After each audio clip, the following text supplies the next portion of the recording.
사랑하는 형제자매 여러분, 우리 구주 예수님께서 요단강에서 세례 요한에게 세례를 받으신 후 하나님 나라와 평화의 복음과 생명의 빛을 밝히는 공적인 사역을 시작하셨습니다. 오늘은 바로 그날을 기념하는 주님 수세 주일입니다. 우리는 세례를 통해서 교회와 연합하고 한 몸이 됩니다. 또 세례를 통해 그리스도의 죽으심과 부활을 경험하게 됩니다. 교회는 이날 예수님의 세례만 아니라 우리 자신의 세례도 기억하며 축하하라고 하나님께서 우리를 부르십니다. 이제 우리의 마음과 뜻을 다하여 영과 진리로 주님을 찬양하며 예배합시다. 아멘. 사도신경으로 우리의 신앙을 고백합시다. 나는 전능하신 아버지 하나님, 천지의 창조주를 믿습니다. 나는 그의 유일하신 아들 우리 주 예수 그리스도를 믿습니다. 그는 성령으로 잉태되어 동정녀 마리아에게서 나시고 본디오 빌라도에게 고난을 받아 십자가에 못 박혀 죽으시고 장사된 지 사흘 만에 죽은 자 가운데서 다시 살아나셨으며 하늘에 오르시어 전능하신 아버지 하나님 우편에 앉아 계시다가 거기로부터 살아있는 자와 죽은 자를 심판하러 오십니다. 나는 성령을 믿으며 거룩한 공교회와 성도의 교제와 죄를 용서받는 것과 몸의 부활과 영생을 믿습니다. 아멘. 땅들아 바다야 많은 섬들아 찬양을 주님께 드리어라. 싸움과 죄악이 가득한 땅에 찬송이 하늘에 사무치네. 아멘.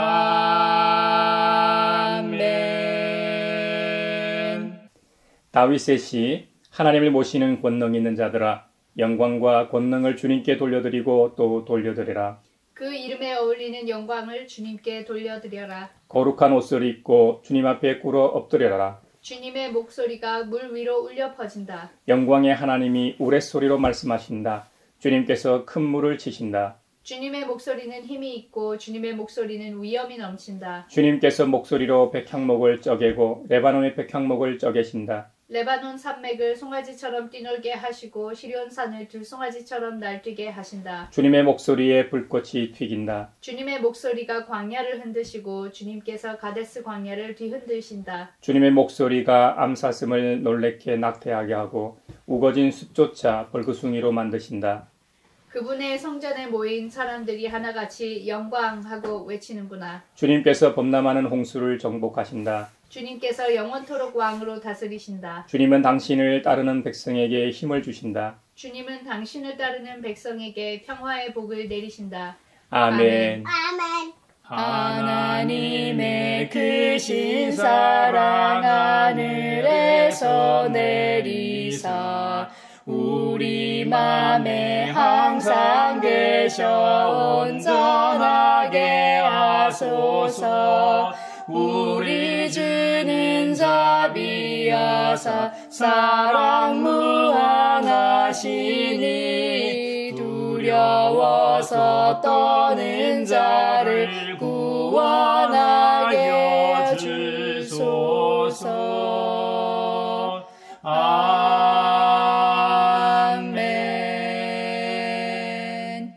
자비로우신 하나님, 지난 한 주간 우리의 삶을 성찰하며 회개의 시간을 주시니 감사합니다. 서로 사랑하라고 말씀하셨는데 사랑하지도 화목하지도 세상이 하늘의 평화를 전하지도 못했습니다. 하나님을 기쁘시게 하기는커녕 죄악된 길로만 다름질한 것 같아 죄송한 마음뿐입니다. 사랑하는 형제자매 여러분, 2025년 한 해는 저 높은 곳을 향하여 날마다 나아가는 우리가 되기를 바라며 주님 앞에 우리 죄를 고백합시다. 용서하시는 하나님이시며 은혜로우시며 긍휼히 여기시며 더디 노하시며 인자가 풍부하신 하나님, 우리 죄를 용서하시고 모든 불의에서 우리를 깨끗하게 해주시옵소서. 내 마음속을 비추시는 주님, 어둠에서 나를 지켜주소서. 내 마음속을 비추시는 주님, 당신 사랑 안에 쉬리라. 내 마음속을 비추시는 주님, 어둠에서 나를 지켜주소서. 내 마음속을 비추시는 주님, 당신 사랑 안에 쉬리라.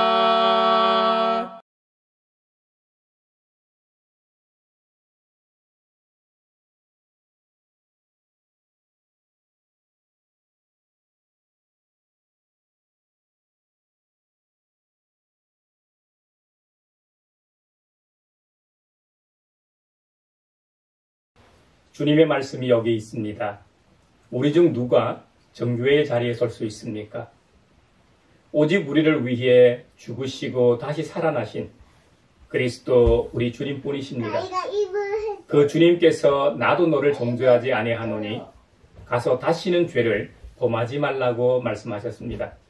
그 주님께서 우리의 죄를 용서하셨음을 주님의 이름으로 선언합니다. 아멘. 찬미하여라 오 나의 영혼아, 찬미하여라 거룩한 주 이름. 찬미하여라 오 나의 영혼아, 찬미하여라 거룩한 주 이름.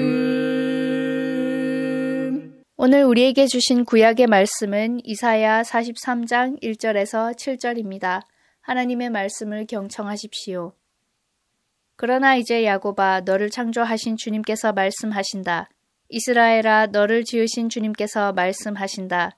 내가 너를 속량하였으니 두려워하지 말아라. 내가 너를 지명하여 불렀으니 너는 나의 것이다. 내가 물 가운데로 건너갈 때에 내가 너와 함께하고 내가 강을 건널 때에도 물이 너를 침몰시키지 못할 것이다. 내가 불 속을 걸어가도 그을리지 않을 것이며 불꽃이 너를 태우지 못할 것이다. 나는 주 너의 하나님이다. 이스라엘의 거룩한 하나님이다. 너의 구원자다. 내가 이집트를 속량물로 내주어 너를 구속하겠고 너를 구속하려고 너 대신에 에티오피아와 스바를 내주겠다. 내가 너를 보배롭고 존귀하게 여겨 너를 사랑하였으므로 너를 대신하여 다른 사람들을 내주고 너의 생명을 대신하여 다른 민족들을 내주겠다. 내가 너와 함께 있으니 두려워하지 말아라. 내가 동쪽에서 너의 자손을 오게 하며 서쪽에서 너희를 모으겠다. 북쪽에다가 이르기를 그들을 놓아 보내어라 하고 남쪽에다가도 그들을 붙들어 두지 말아라. 나의 아들들을 먼 곳에서부터 오게 하고 나의 딸들을 땅끝에서부터 오게 하여라.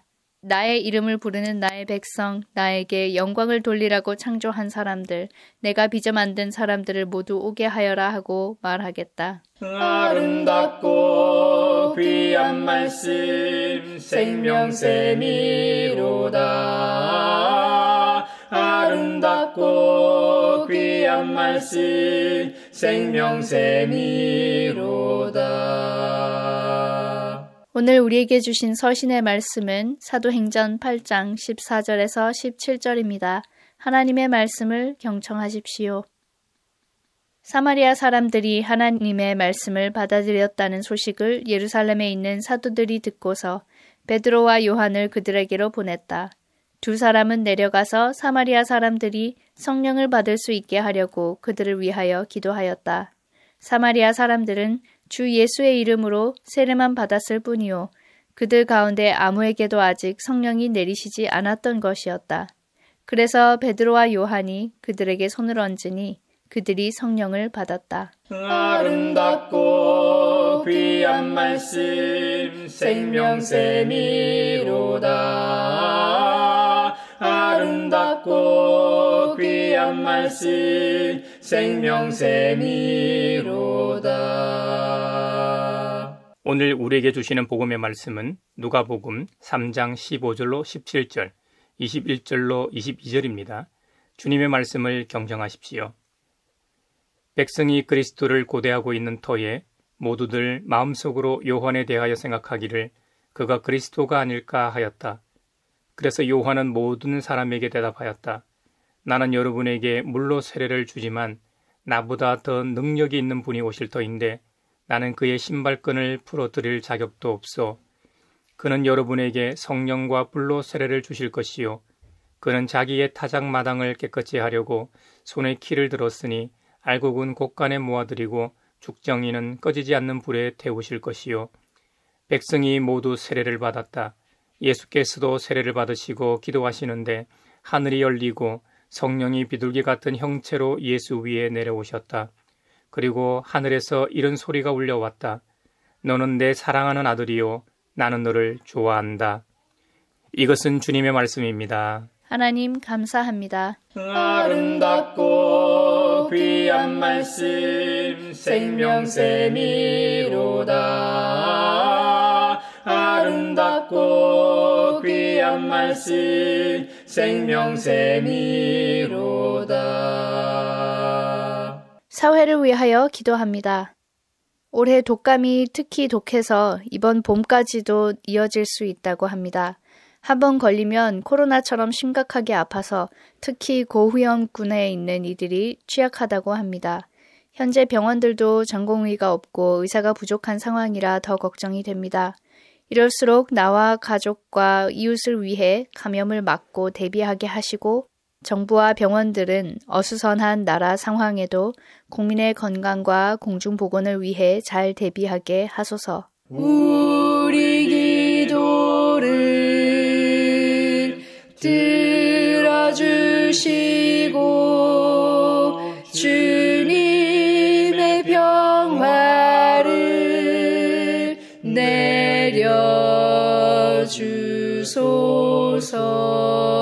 내려주소서.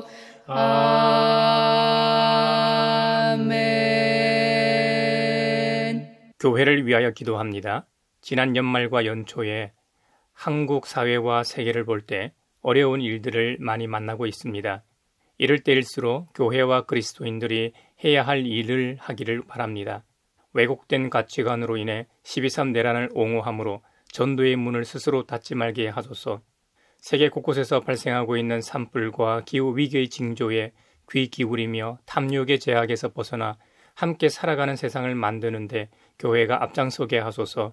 영혼 구원이라는 좁은 신앙관에만 관심을 가지지 말고 우리의 신앙과 눈을 들어 피조 세계와 함께 더불어 살라고 명하신 창조주 하나님의 부르심과 사명을 따라 사는 한국 교회와 세계 교회가 되게 하소서. 우리 기도를 들어주시고 주님의 평화를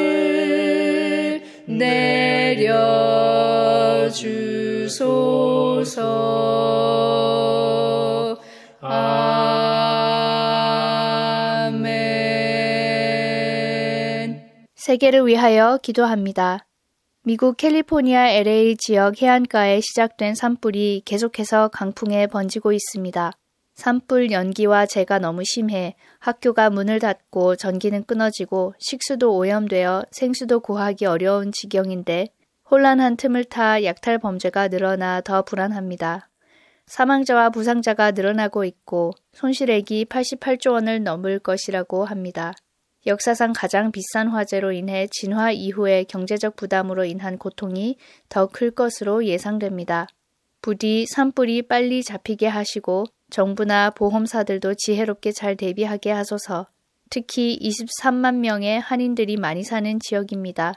내 한인 사회와 교회가 고통받는 이들의 이웃이 되어 서로 협력하며 돕게 하소서. 우리 기도를 들어주시고 주님의 평화를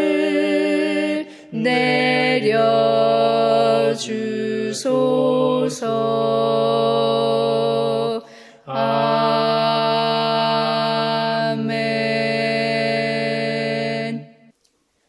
국가적으로도 어려운 시간을 보내고 있지만 현재 미국 LA에서 엄청난 산불이 발생해 큰 재난 상황입니다. LA 해안가에서 시작된 산불이 통제 불능 수준으로 확산되고 있습니다. 18만 명이 대피하고 무려 88조 원의 피해가 발생했습니다. 박찬호 선수의 집도 피해를 입었다고 하죠. 화마에 덮인 LA 모습은 마치 용암이 흘러내리는 것처럼 불바다를 이루고 있습니다. 모든 것을 다 태우고 상수도도 오염된 상황이고 혼란을 틈타 약탈도 늘어나고 있다는 보도를 봤습니다. 역사상 가장 비싼 화재로 고통받고 있는 이들을 위해 함께 기도합시다. 특히 LA 지역에는 한인들이 많이 사는 동네입니다. LA 지역에 살고 있는 23만 명의 교민들을 위해서도 기도해 주십시오.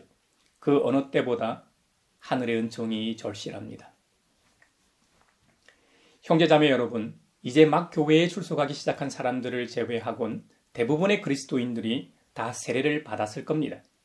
오늘 본문인 누가복음 3장에는 예수님께서 세례를 받으시는 장면이 등장합니다. 2000년 전 팔레스타인 지역에서 많은 사람들이 광야에 외치는 자의 소리라고 불렸던 세례 요한에게 물 세례를 받았습니다. 그들 가운데 우리가 믿는 예수 그리스도께서도 요단강에서 세례 요한에게 물 세례를 받으셨습니다. 여러분, 세례가 무엇입니까? 세례란 하나의 의식으로서 한 사람이 교회의 구성원이 되는 의식이죠. 세례의 직접적인 기원은 세례 요한의 세례입니다. 요한 이전에도 고대 근동이나 유대 사회에서 세례 의식을 시행해 왔습니다. 유대인들은 이방인이 유대교로 개종할 때 남자의 경우는 할례를 받고 희생 제물을 바쳐야 했습니다. 할례와 함께 그 사람을 물속에 담갔다가 꺼내는 세례를 시행했습니다. 이렇게 보면 세례의 기원이 세례 요한 훨씬 이전이라고도 말할 수 있을 겁니다. 하지만 세례 요한은 전통적 유대인들의 물세례에 회개와 종말론적 준비를 위한 메시지를 선포했었죠. 무엇보다 메시아의 앞길을 예비하는 예언적 성격이 두드러진 세례였습니다. 잘 알려진 대로 세례 요한은 세례를 베풀 때 어떤 메시지를 선포했습니까? 죄 사함을 받게 하는 회개의 세례, 즉 회개의 세례에 합당한 열매를 맺으라고 전파했습니다. 윤리적인 면을 강조했습니다. 단순히 윤리 도덕적으로 잘 살라고만 말하지도 않았습니다. 지난 시간 말씀을 나누었던 대로 회개에 합당한 열매를 맺는 삶이란 어떤 것이었습니까? 기억나십니까? 속옷을 2벌 가진 사람은 없는 사람에게 나누어 주고 먹을 것을 가진 사람들도 그렇게 하라고 했습니다. 또 하나님께서 우리에게 주신 것보다 더 받지 말라고도 말했습니다. 또 아무에게도 협박하거나 속여서 억지로 빼앗거나 거짓 고소를 하여 빼앗지도 말라고 했습니다. 또 우리의 봉급으로 만족하라고 했습니다. 일상 속에서 이웃들과 더불어 잘 살면서 오실 그리스도를 기다리라고 권면했던 것이죠. 세례 요한의 세례에는 윤리 도덕적으로 깨끗하게 살면서 오실 메시아를 고대하라는 종말론적 성격을 띤 예언자적 메시지였습니다. 이런 점에서 유대인의 개종 세례와 세례 요한의 세례는 완전히 다릅니다. 유대인들이 개종할 때 행했던 물세례 이외에도 쿰난의 정결 의식이고 그 기원이라고 주장하는 학자들도 있죠. 쿰난은 성경 사본 중 가장 오래된 사해 사본이 발견된 지역으로 유명하죠. 유대교 한 종파인 에세네파가 영적 순수성을 추구하기 위해 예루살렘을 떠나 광야에서 집단 생활을 했습니다. AD 70년 로마군이 예루살렘을 정복할 때 쿰난 지역 역시 파괴되고 모두 죽임을 당한 것으로 알려져 있습니다. 쿰난에 자리한 에세네파들은 이 물을 이용해서 정결 의식을 거행했습니다. 그런데 세례 요한의 세례와 에세네파의 세례 의식에는 큰 차이가 하나 있습니다. 쿰난으로 알려진 에세네파의 세례는 한 사람이 매일 하기도 하고 어떤 의식이나 이유가 있을 때마다 자주 행했던 것에 비하면 세례 요한의 세례는 단 한 번만 받는다는 점에서 혁혁한 차이가 있습니다. 세례 요한이 베푼 물세례 이전에 비슷한 형태들이 있긴 했지만 오늘날 우리가 행하는 물세례의 기원은 세례 요한의 물세례라고 할 수 있죠. 그런데 여기서 질문 하나를 할 수 있을 겁니다.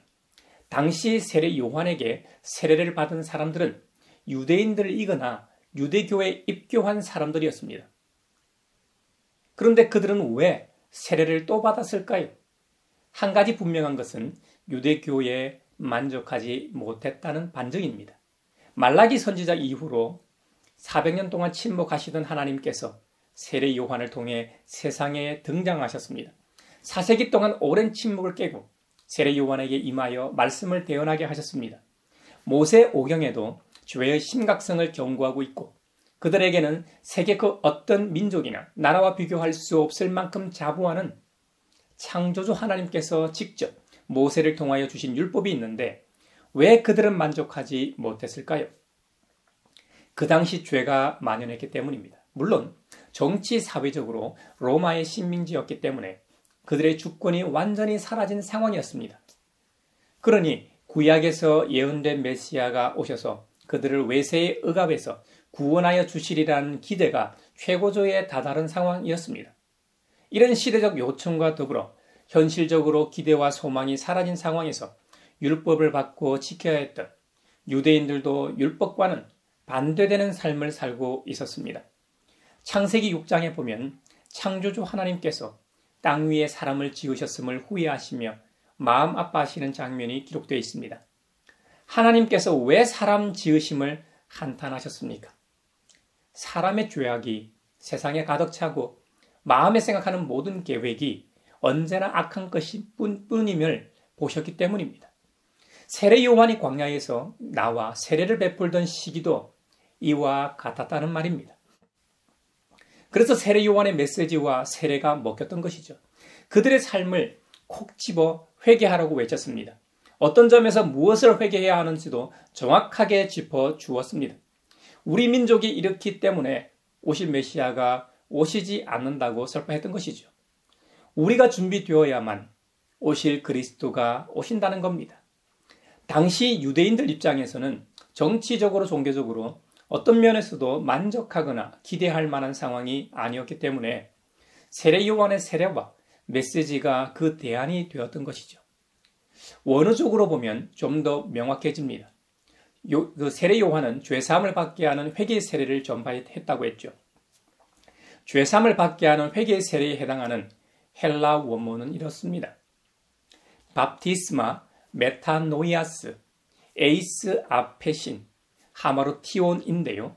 두 부분으로 다시 나눠보면 죄사함을 받게 하는 에 해당하는 에이스 아페신 하마루티온과 회개의 세례에 해당하는 밥티스마 메타노이아스로 나눌 수 있습니다.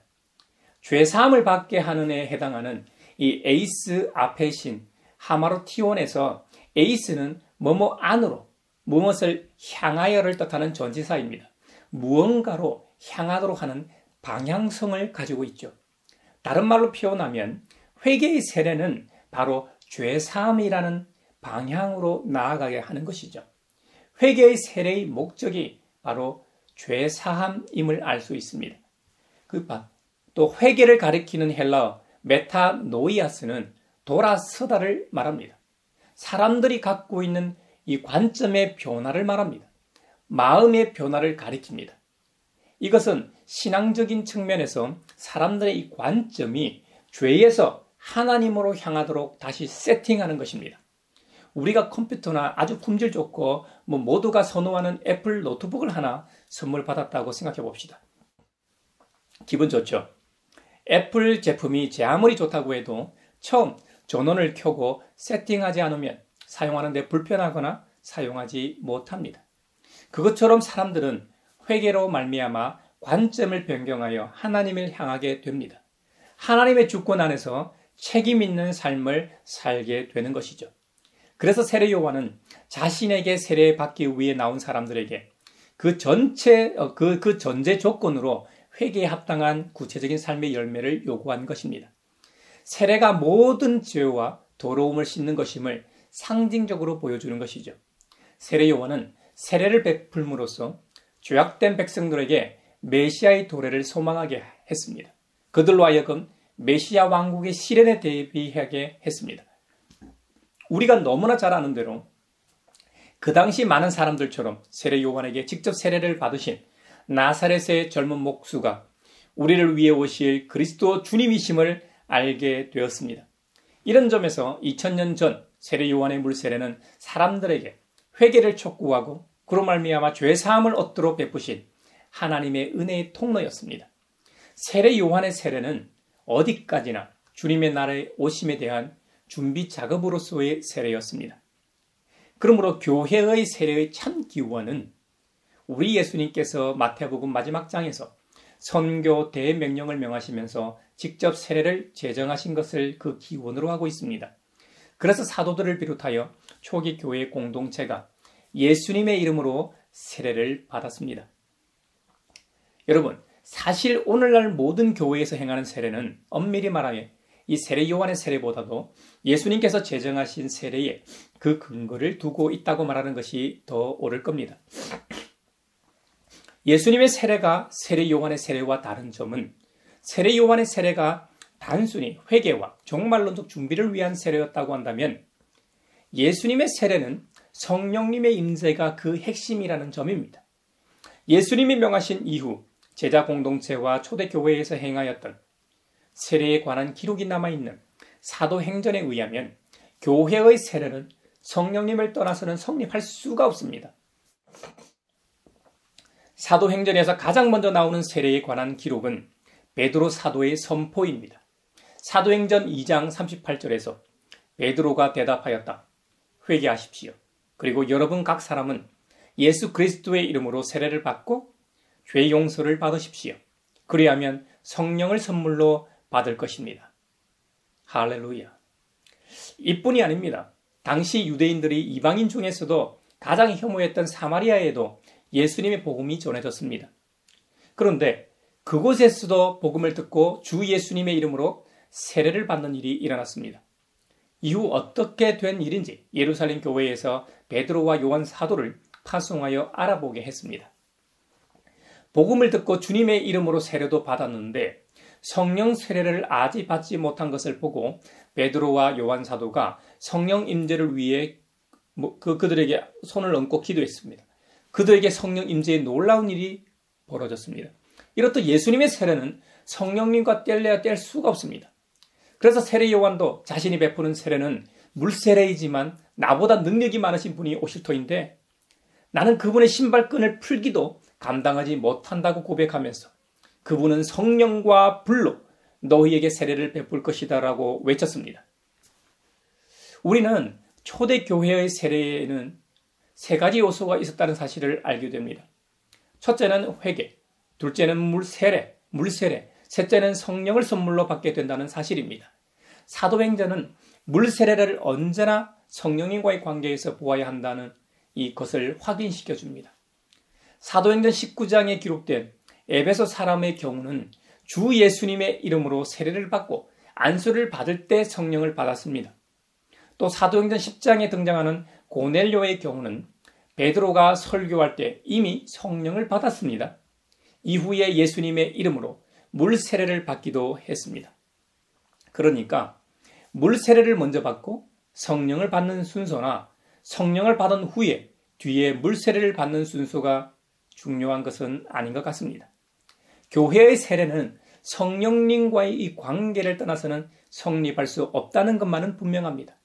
여기서 우리가 하나 더 생각해야 할 점은 그리스도인들이 받는 세례가 예수님께서 받으신 세례와 동일한 것은 아니라는 점입니다. 우리 주님은 메시아로서 공적인 사역에 대한 시작의 의미에서 세례를 받으셨습니다. 예수님께서 받으신 세례는 그분이 메시아이심을 공적으로 선포하는 효력을 갖습니다. 이와 달리 그리스도인들이 받는 세례, 저와 여러분이 받는 세례는 예수님의 독특하고 특별한 세례로 말미암아 시작된 구원의 은총, 그 충만함으로 들어가기 위한 방편이라는 점에서 다릅니다. 그래서 우리가 오늘과 같은 주님 수세 주일을 기념하고 지키는 것입니다. 우리는 주님 수세 주일 뿐만 아니라 뒤에 믿은 사람들이 받는 세례를 통해서도 그날 세례를 받는 수세자들을 축하하면서도 다른 한편으로는 내 자신이 받은 세례의 은혜를 성찰하는 시간이라는 점에서 모든 세례는 큰 의미가 있다 하겠습니다. 초대교회로부터 오늘에 이르기까지 집례자는 세례의 물을 놓고 성령님이 이 세례수에 임재하사 세례가 단순히 육체적인 씻음만이 아니라 그 이상의 것이 되게 해달라고 축원한 후에 거행합니다. 옛날에는 물에 들어가기 전에 준비의식으로 수세자에게 충마의 기름을 바른 후에 수세자는 사탄과 결별하는 선언을 했습니다. 이 순서는 인간을 복종시키는 악의 세력이 지금도 있다는 것을 인식하게 합니다. 동시에 그 악의 세력마저도 주님의 주권 아래에 있음을 인식하게 합니다.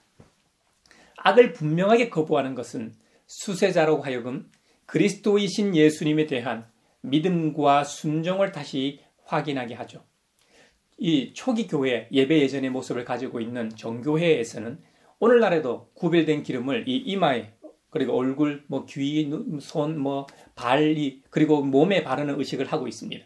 그 후에 성부, 성자, 성령, 삼위일체 하나님을 믿는지에 대한 질문이 있고 후보자는 각각의 질문에 대해 그렇다고 대답한 후에 물세례를 거행하게 됩니다. 물세례 이후 집례자는 수세자의 이마에 기름을 바르며 안수합니다. 옛날에는 이 머리 또는 온몸에 기름을 바르기도 했습니다. 이것을 도유라고 합니다. 영어로는 anointing이라고 알려져 있죠. 오늘날에도 가톨릭이나 성공회, 정교회나 몇몇의 개신교에서도 행하고 있는 것으로 알고 있습니다. 이 도유 의식이 끝난 후 모든 회중들과 함께 성찬 성례전을 통해 그리스도 안에서 한 몸이 됨을 확인합니다. 교회마다 물세례 방식이 차이가 있습니다.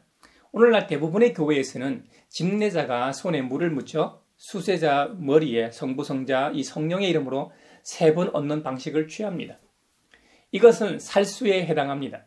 세례는 전통적으로 3가지 방법으로 물세례를 베풀어 왔습니다.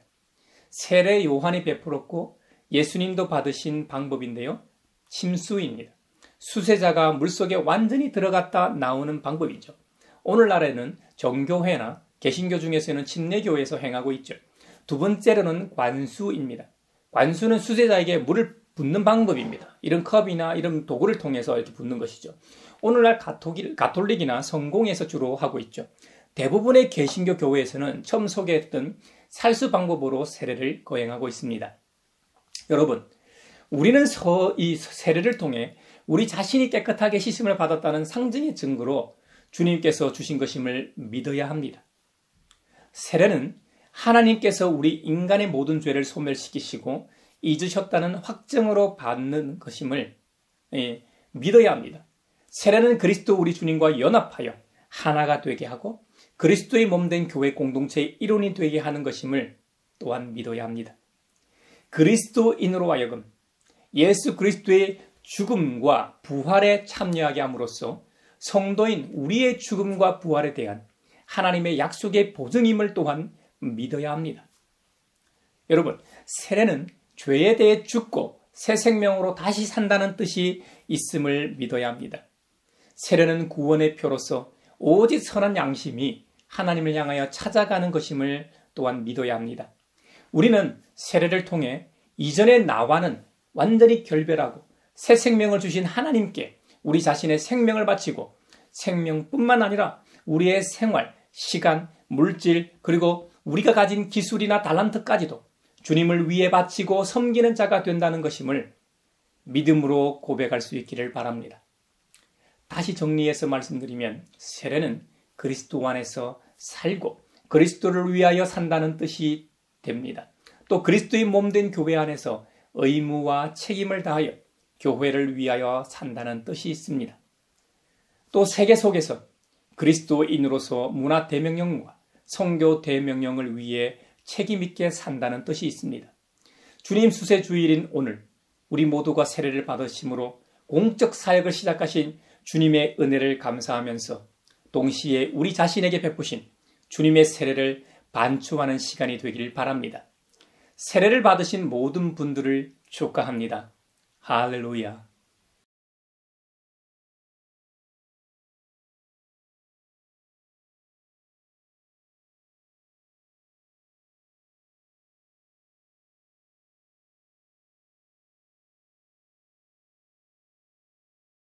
내게 있는 모든 것을 주를 위해 드리네. 주의 성령 충만하게 내게 내려주소서. 주께 드리네. 주께 드리네. 사랑하는 구주 앞에 모두 드리네.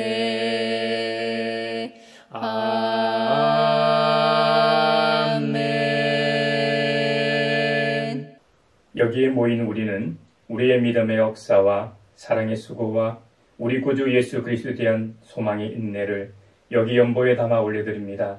주님께서 말씀하신 대로 인색함으로나 억지로 하지 않고 육신이 되시 말씀의 능력으로 세상을 살게 하심에 감사하여 각각 그 마음에 정한 대로 즐거운 마음으로 바치오니 향기로운 예물이 되게 하소서. 은혜의 주님, 우리의 정성을 어여삐 여기시오. 주님께서 베푸신 은혜에 비하면 보잘것없지만 말씀하신 대로 미리 구별하여 드리오니 기쁘게 받으시옵소서. 우리의 가진 것이 비록 적어도 바치는 기쁨은 더 커지고 비록 버는 것이 적어도 나누는 즐거움은 더욱 넘쳐 우리 믿음의 소문이 각처에 퍼지게 하소서. 우리 주님 예수 그리스도의 이름으로 감사하며 기도하옵나이다. 아멘. 구원자 주 예수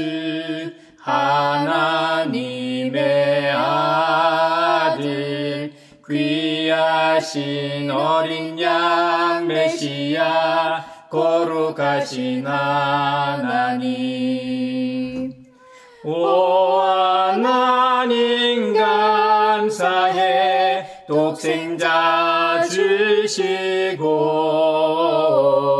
또 성령님 보내사 주의 일을 이루시네. 서로 평화 인사를 나누겠습니다. 주님의 평화를 빕니다. 주님 평화 빈다 얘들아. 주님의 평화가 여러분과 함께 하시기를 바랍니다. 이제 축도하겠습니다.